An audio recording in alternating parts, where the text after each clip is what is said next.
එදා ලකුණු 64ට කඩලු 8 ගිය විට සැවොම සිදුවේ බංගලියන් ඉදිරියේ ශ්‍රී ලංකාව ක්‍රිකට් ඉතිහාසයේ අවමන් සහගත පරාජයක් ලබයි කියලා. එහෙත් දෙවියෙකුමෙන් පැමිණි තිසර පෙරේරාගේ අධිෂ්ඨාන ශීලී ප්‍රහාරය සහ ඇන්ජලෝ මැතිව්ස්ගේ පන්දු යැවීම නොතිබෙන්නට එතෙක් මෙතෙක් ඉතිහාසයේ ශ්‍රී ලංකාව බංග්ලාදේශයේ ඉදිරියේ කළු පැල්ලමක් ලබන්න ඉඩ තිබ්බා. එහෙනම් අපි බලමු එම තරගයේ විස්තර ගැන. තරගය ආරම්භ වීමට පෙර සිටම කාලගුණයෙන් තරගයට බාධාගෙන එද්දී තරගයේ දෙපිළටම පන්දුවාර 43 බැගින් සීමා වුණා. වැස්ස වලාහක දෙවියන්ගේ ලද බාධක හමුවේ තීරණාත්මක මීර්පූර් පිටියේ කාසියේ වාසී බංගලියන් සතු වූ නිසා පළමුව පන්දු යැවීම ඔවුන්ගේ තීරණය වුණා. මීර්පූර් පිටිය කියන්නේ තනිකර පන්දු යවන්නන්ගේ රාජධානියක්. මේ අනුව ශ්‍රී ලංකා ආරම්භක පිතිකරන යුගල ලෙස පිටියට එන්නේ තිලකරත්න දිල්ෂාන් සමගින් අපේ කුසල් පෙරේරායි. ඉනිමේ ආරම්භක පන්දුවෙන්ම සිය බාහු බලය පෙන්නුම් කරපු අපේ කුසල් පෙරේරා එය විදුලි වේගයෙන්ම හතරේ සීමාවට එව්වේ ආරම්භය සුබයි කියන පණිවිඩය සිය නායකයාට දීලා. කෙසේ නමුත් පොඩිසනා ප්‍රහාරයකට ආරාධ්‍යමින් පිටිය සකසා ගනිද්දී තිලකරත්න දිල්ෂාන් යම්කිසි පීඩනයකට අසු වෙලයි තිබ්බේ. එහි ප්‍රතිඵලයක් විදිහට සිව්වන පන්දුවාරය අවසන් පන්දුවට රූබෙල් හුසේන්ගේ වේග පන්දුව ඉදිරියේ දන්නමන්නට ඔහුට සිදු වුණා. ඒ වන විට ශ්‍රී ලංකා ඉනිම ලකුණු 22කට එක් කඩුල්ලක් ලෙස දිස්වුණා. මීළඟට පිටියට එන්නේ අංක 3 පිතිකරුවා ලෙස කුමාර සංගක්කාරයි. සංග පිටියට පැමිණියත් රූබෙල් හුසේන්ගේ වේග පන්දුව හරිහැටි කියවා ගැනීමට නොහැකි වූ කුසල් පෙරේරා දැවී යන්නේ ලකුණු 20ක් පමණක් ලබා සිටියේදී. ශ්‍රී ලංකා ආරම්භක පිතිකරුවන් දෙදෙනාම ක්‍රීඩාගාරයේ ඉඳවීමට රූබෙල් හුසේන් සමත් වුණේ බංග්ලාදේශයට හොඳ ආරම්භයක් ලබා දීලා. ඉන් අනතුරුව පිටියට එන්නේ දිනේෂ් චන්දිමාල්ය. පිටියේ සිටි සංගා සමගින් චන්දිමාල් බංගලි පන්දු පීඩනය හමුවේ වුවද පළමු පවර් ප්ලේ අවස්ථාවේ එහෙමත් නැත්නම් පළමු පන්දු වාර 10 අවසන් කරේ ලකුණු 43ක් ලෙස.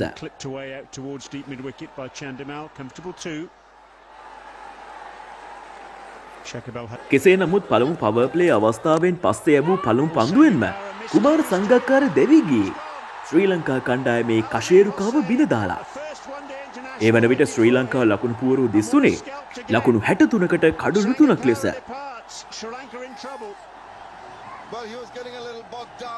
මීළඟට හරියටම වෙන්නේ යකඩ පවුරක් බදු අපේ සිංහයන්ගේ දේශයට බංගලි ව්‍යාග්‍රයන්ගේ ග්‍රහණයට නතු වීමයි. ඒ කියන්නේ බංගලියන්ගේ දඟ වේග පන්දු යවන්නන් ඉදිරියේ ශ්‍රී ලංකා කණ්ඩායමේ කඩලු 5ක් ලකුණු 15ක් තුල දෙවී යාමයි.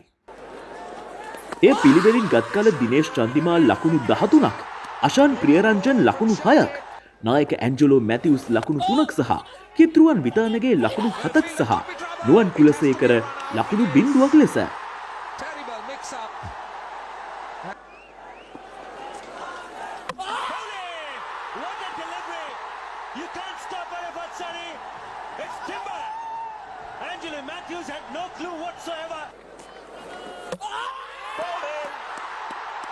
Kulaseka gets a duck on this occasion, and another wicket for Arafat Sunny. They're going down like 9. යනෝ ශ්‍රී ලංකා පිතිකරණය වගකීම් විරහිත පිතිකරණයේ යෙදුණු නිසාම අන්දුවාර 18කදී ශ්‍රී ලංකා ඉනිම දිස්සුනේ ලකුණු 67කට කඩලු 8ක් ලෙස.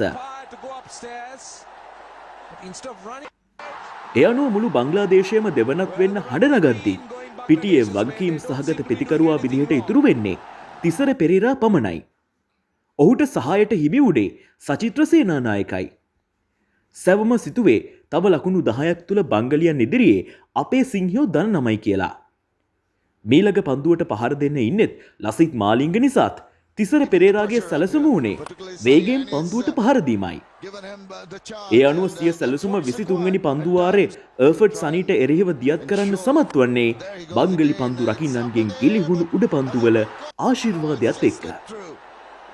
ඒ අනුව පන්දු 3ක් දැවැන්ත 6 පහර 3ක් ලෙස හතරේ සීමාවට ඉහළින් ගුවන් ගත වෙද්දී අනෙක් පන්දුව හතරේ පහරක් එල්ල කරමින් එම පන්දු වාරයේ ලකුණු 24ක් ලබා ගත්තේ හොඳ ආරම්භයක් ලබා ගනිමින්. තිසර පෙරේරාගේ මේ අදාහගත නොහැකි පිතිකරණය දුටු සචිත්‍ර සේනානායක මෙම වේගවත් පිතිකරණයට සිය දායකත්වය දෙන්න පටන් ගත්තා. ඒ අනුව සචිත්‍ර එක් අන්තයකින් සිය කඩුල්ල ආරක්ෂා කර ගනිමින් පන්දුවට පහර දීම නිසාම අපේ තිසර පෙරේරාට බංගලි පන්දු යවන්නන්ට එරෙහිව හොඳින් පිත්ත හසුරුවන්නට පහසු වුණා. මොකද තිසර පෙරේරා කියන්නේ අපිට හිටපු හොඳම ප්‍රහාරාත්මක ක්‍රීඩකයෙක්. Down the wicket, charges after it, is going up in the air, it's gone beyond. Again it went to hand. Again this. ඒ අනුව 36 වෙනි පන්දුවාරයේ පළමු පන්දුවට ලැබූ එක් ලකුණක් එක්ක තිසර පෙරේරා සිය අර්ධ ශතකය සම්පූර්ණ කරන්න සමත් වන්නේ තමන් ක්‍රීඩා කරන 50 වන එක් දින තරඟය අමතක නොවන තරඟයක් බවට පත් කරමින්. ඒ අනුව 4 සහ 6 පහරවල් වලින් පිටිය වර්ණවත් වෙද්දී මේ සමබරතාව අර්ධ ශතක සමබරතාව පසු කර ගියේ කාටවත් නොදැනී. ඒ අනුව මෙම සමබරතාව අවසන් වුණේ තිසර පෙරේරාට සහාය වෙමින් අනෙක් අන්තයේ සිටි සචිත්‍ර සේනානායකට ශකීබ් අල් හසන්ගේ පන්දුවකට දැවී යාමට සිදුවීම නිසා. ඒ අනුව 9 වෙනි කඩුල්ල වෙනුවෙන් කණ්ඩායමට අවශ්‍යම කරන ලකුණු 82ක දැවැන්ත සමබරතාවක් පවත්වන්න මෙකී දෙපළ සමත් වුණා. ඒ අවසන් වීමෙන් අනතුරුව අවසන් පන්දුවාර කිහිපේ පෙරමුණගත් අපේ තිසර පෙරේරා තරගය කනපිට හැරවීමට තරම් ඉනිමක් ක්‍රීඩා කරන්න සමත් වුණා. ඒ අනුව තරගය වෙනස් කරමින් 6-4 වරුසාවක් එල්ල කරමින් බංගලි පන්දු යවන්නන් සහ ප්‍රේක්ෂකයන් මොහොතකට නිහඬ කරන්න සමත් වුණේ මෙතෙක් වේලා පිටියේ බංගලියන් ලබාගෙන තිබූ ආධිපත්‍ය බිඳ දාලා. හොඳම කාරණේ තමයි මේ වැඩේට බංගලි පන්දු යවන්නන්ගෙන් නොමද සහායක් හිමි වුණා. ඒ වෙන මොකක්වත් නිසා නෙවෙයි. අවසන් කඩුළු දෙක ඇතුළත උඩ පන්දු 5ක් පමණ මොවුන් අතහැරපු නිසා. ඒ අනුව ශ්‍රී ලංකා ලකුණු පූර්ව ලකුණු 180 දී අනික් අන්තයේ සිටි ලසිත් මාලිංගගේ කඩුල්ල දැවී යන්නේ ශ්‍රී ලංකා ඉනිම අවසන් කරමින්. ලකුණු 80කට වඩා අඩු ප්‍රමාණයකින් දැවී යන්න හිටපු ශ්‍රී ලංකා ඉනිම ලකුණු 180කට අරන් ඇවිත් විශිෂ්ට ඉනිමක් ක්‍රීඩා කරපු තිසර පෙරේරා නොදැවී ලකුණු 80ක් ලබා ගත්තේ 4 පහරවල් 4ක් සහ දැවැන්ත 6 පහරවල් 6කින්. ඔහුගේ විශිෂ්ට ඉනිම නිසාම බංග්ලාදේශයට පන්දුවාර 43ට හිමි වූ ඉලක්කය ලකුණු 181ක්. ඒ අනුව මේ පහසු ඉලක්කය හඹා යාම සඳහා පිටියට එන්නේ එනාමුල් හක් සමගින් සම්ෂූර් රෙහමාන්ය. පසුව ඇරබි බංගලි ඉනිම සාර්ථක වන්නට ලසිත් මාලිංග ඉඩ ලබා දුන්නේ නැහැ.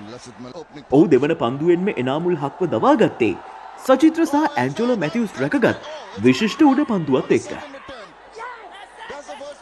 Chasing a ball outside unnecessarily and Sri Lanka getting a wicket so early. ඉන්පසු අංක 3 පිතිකරුවා විදිහට පිටියට එන්නේ මොමිනුල් හක්ය. ශ්‍රී ලංකා පන්දු බලෑනිය නොසිතූ ආකාරයට මොවුන් දෙදෙනා ඉතාමත් සාර්ථක අයුරින් බංග්ලාදේශයේ ඉනිම ගොඩනගන්නට සමත් වුණේ ජයග්‍රහණය ඉතාමත් පහසු ජයග්‍රහණයක් ලෙස ඉඟිපළ කරලා. මෙම දෙපළ පවර් ප්ලේ අවස්ථාව නිමා කරන්නේ එක් කඩුල්ලකට ලකුණු 50ක් ලෙස ප්‍රබල තත්ත්වයක් ගොඩනගාගෙන. Well, he's trying to give the ball some bread, but this has allowed the batsman to rock back. Again, it's going to be a teaser, and again the ball. Waits for the boundary. That's gone up in the air.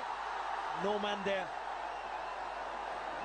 අනුව මාලිංග ඇතුළු සියලුම ශ්‍රී ලංකා පන්දු යවන්නන්ට එරෙහිව මෙම සමබරතාවය ප්‍රබල ලෙස මීර්පූර් පිටියේ ගොඩනගෙද්දී නායක Angie විසින් තිසර පෙරේරා කැඳෙව්වා. එහි ප්‍රතිඵලය වුණේ ලකුණු 79ක ජයග්‍රහී සමබරතාව නිමා කරමින් මොමිනුල් හක් තිසර පෙරේරා හමුවේ දෙවී යාමයි.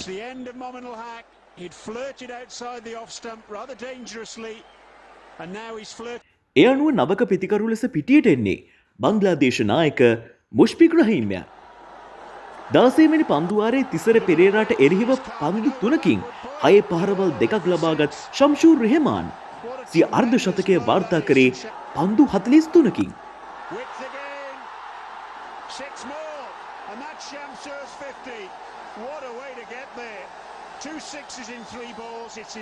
ඔහුගේ ඉනිම ශ්‍රී ලංකාවට ඇණයක් වෙමින් ලකුණු ලබා ගනිමින් සිටියදී ලකුණු 2කට දිව යාමේදී සංඝා විසින් සිදු කළ ඥානාන්විත කඩුළු රැකීම හේතුවෙන් ඔහු දැවී යන්නේ ලකුණු 62කට.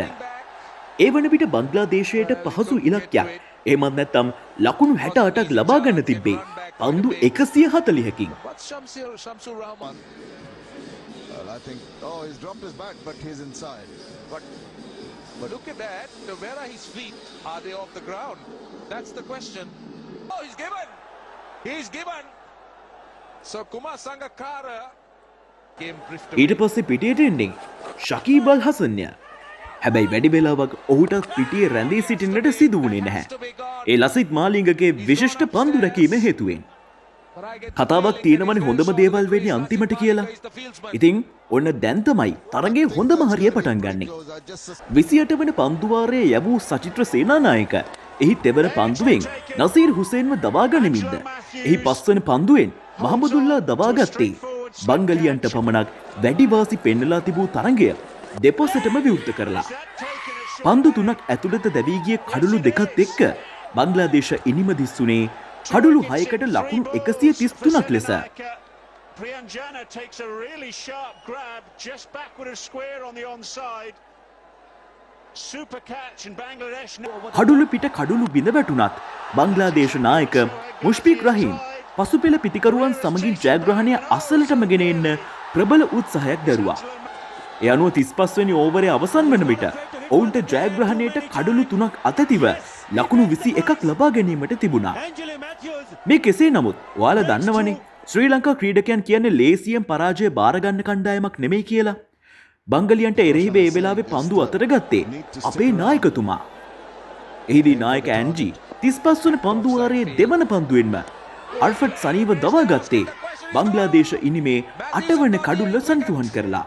Arfad Sani going for a drive, the ball going past the outside edge, a big wicket for Sri Lanka. They've broken through once again. I just can't. එයින් නොනවතුණු අපේ නායකතුමා මුෂ්ෆික් රහීම්වත් දවාගෙන බංග්ලාදේශයේ සතුව තිබූ අවසන් තීරණාත්මක කඩුල්ල දවා ගත්තේ ශ්‍රී ලංකාව තව තවත් ජයග්‍රහණයට ලං කරලා. දැන්නම් කණ්ඩායම් දෙකේම හදවත් ගැහිමින් තිබුණා. බංග්ලාදේශයට ජයග්‍රහණයට ලකුණු 19කුත් ශ්‍රී ලංකා ජයග්‍රහණයට එක් කඩුල්ලකුත් අවශ්‍ය වුණා. No doubt. මේ කෙසේ නමුත් කිසිදා බංගලියන් ඉදිරියේ දන නමන්නට අකමැති වූ අපේ සිංහයන්ගේ සුපිරි පන්දු රැකීමත් එක්ක ඒ කියන්නේ එක් ලකුණකට අන්තය හුවමාරු කර ගනිද්දී වහා ක්‍රියාත්මක වූ සචිත්‍ර සේනානායක පන්දුව බාර කරේ ඇන්ජි වෙතයි. ඔහු කඩුල්ල බිඳ දැමීමත් එක්ක ශ්‍රී ලංකා ජයග්‍රහණය තහවුරු වුණේ ලකුණු 13ක තියුණු ජයක් සනිටුහන් කරලා. අනිකුත් සංඝයන් ප්‍රේතයෙන් ඉපිල යද්දී නායකයා පිටියේ බිම දිගා වෙමින් සතුට සැමරුවේ කණ්ඩායමක් එකතු වූ කල දිනන්න අමාරු තරඟ වුවත් ජය ගන්න පුළුවන් කියලා මතක් කරලා. බංගලියන් ඉදිරියේ අවමන් සහගත පරාජයක් ලබන්න තිබූ තරගයක් අපේ කොල්ලෝ පිත්තෙන් පන්දුවෙන් වගේම පන්දු රැකීමෙනුත් වැඩ දාලා ජයග්‍රහණය කරේ ඉතාමත් විශිෂ්ටාකාරයට. ඉතින් මෙම තරගයේදී පිත්තෙන් වගේම පන්දුවෙන් වැඩ දැමූ තිසර පෙරේරා තරගයේ වීරයා ලෙස පිදුම් ලැබුවා. යකඩ බෝල දෙකට පල්පු අපේ ශ්‍රී ලංකාවේ කොල්ලෝගේ ක්‍රිකට් ගැන තවත් මතක අපි නැවතත් ඔබ හමුවේ දිගහරින්නට දිගින් දිගටම ඔබ වෙත වීඩියෝ අරන් එනවා. ඒක නිසා The 12 Man channel එක subscribe කරලා bell icon එක click කරන්නත් අමතක කරන්න එපා. ඒ වගේම අතීත ක්‍රිකට් වලට හදවතින්ම ආදරය කරන ඔබේ ක්‍රීඩාලුලී සමූහය අතරේ මේ වීඩියෝව share කරන්න. එහෙනම් තව දවසක මේ වගේ ක්‍රීඩාශීලී වීඩියෝවකින් යලිත් හමු වෙමු. සියලු දෙනාටම ජයග්‍රාහී සතියක්.